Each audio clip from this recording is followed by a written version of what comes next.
बातम्या सविस्तर पाहूया। संतोष देशमुख हत्या प्रकरणात आता मराठा ओबीसी वाद उसळणार असं दिसतंय, कारण या प्रकरणी राजकारण आणून ओबीसी नेत्यांना टार्गेट केलं जात असल्याचा आरोप लक्ष्मण हाके यांनी केला होता।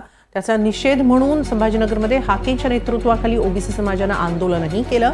यावेळी हाकेंनी जोरदार हल्लाबोल केला। देशमुखांच्या हत्येला धस राजकीय रंग देत असल्याचा आरोप हाकेंनी केला, तर जरांगे आणि शरद पवारांवर देखील त्यांनी जोरदार टीका केली। पाहूया। त्या सुरेशांना धसाला माझा एक विचार नाही, एक प्रश्न विचारतो मी या सुरेश धसांना। अरे सुरेश धस, तुम्ही आमदार झाला राव।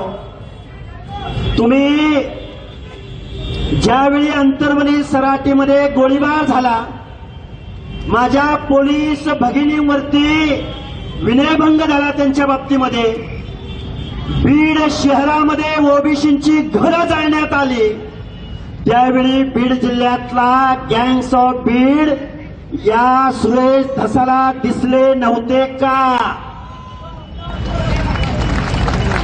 त्यावेळी बीड जिल्ह्यामध्ये किती पिस्तुली सरकारनं दिल्या याची माहिती सुरेश धसांना नव्हती का? सुरेश धस नावाचा माणूस स्वतःच्या राजकारणासाठी स्वर्गीय संतोषभाई देशमुखांच्या हत्येचं राजकारण करतोय। आणि वाल्मिक अण्णांच्या बाबतीमध्ये मी तुम्हाला सांगतो, धनंजय मुंडेंचे वाल्मिक अण्णांबरोबर संबंध, त्याच वाल्मिक अण्णांचे फोटो शरदचंद्रजी पवारांबरोबर आहेत, त्याच वाल्मिक अण्णांचे फोटो जयंत पाटील, सुप्रिया सुळे, त्याच वाल्मिक अण्णांचे फोटो सुरेश धसांबरोबर आहे। अरे तुमची माणसं निवडून आणायला वाल्मिकांना चालतात, त्यांची माणसं राष्ट्रवादीची वाढ करायला वाल्मिकांना चालतात, निवडणुका जिंकायला तुम्हाला वाल्मिकांना चालतात। वर्षानुवर्ष या गोष्टी चालतात, त्यांच्या स्किलचा उपयोग तुम्ही करून घेता आणि अचानक तुम्हाला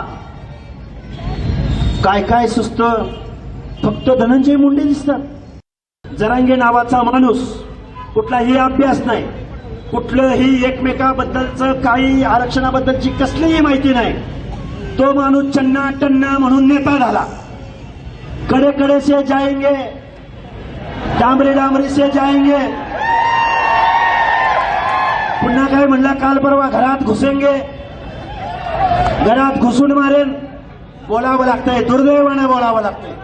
तो काय बोलला? तिकडनं परभणीची लोक येणार, इकडनं धाराशिवची लोक येणार आणि घुसणार। मग काय याच्याकडे पायदळ आहे, घोडदळ आहे, याच्याकडे काय तोप गोळे आहेत? अरे याचं वजन 35 किलो, याचं वजन 35 किलो आणि म्हणतोय घुसून मारेन।